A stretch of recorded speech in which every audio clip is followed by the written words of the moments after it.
Naku po, totoo nga ba ang Love Team Jong Carl ay wala na? Yan ang ating pag-usapan for today's video. At kung bago ka pa lang sa aking channel, please subscribe po, like, and pakit na rin po natin guys ang notification bell upang ma-update po tayo tuwing ako po nag-upload patungkol sa Team Kalingap. And please support po natin ang buong Team Kalingap, lalong-lalo na po kila Kalingap Rab at Kuya Pal. So for today's video nga po, ang ating pag-usapan ay muli ay patungkol po dito sa Team Kalingap o dalawang mag-love team na si Jomar at Carla.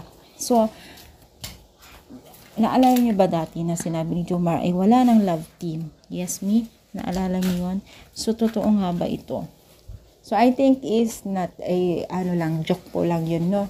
Kasi alam naman natin itong si Jomar na napaka biruhin na bata, no? So, I think is biro lamang iyon at umaasa ng nakakarami na hindi totoo. At wala naman pong paliwanag o panawagan si Kalingap Rab, no, na totoo yung sinabi ni Jomar na wala ng love team. Siguro joke-joke lang ito talaga ni Jomar. No? So, syempre hanggang ngayon pa rin po, marami pa rin kinikilig sa dalawang ito.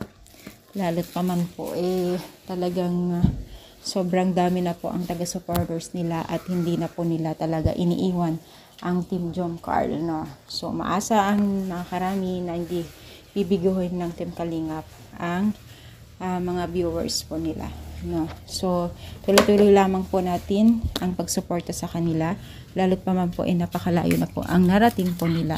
So, ano masasabi niyo dito sa ating pag-support today's video? I-comment down, pa-like po ang ating video at supportahan po natin ang buong Team Kalingap.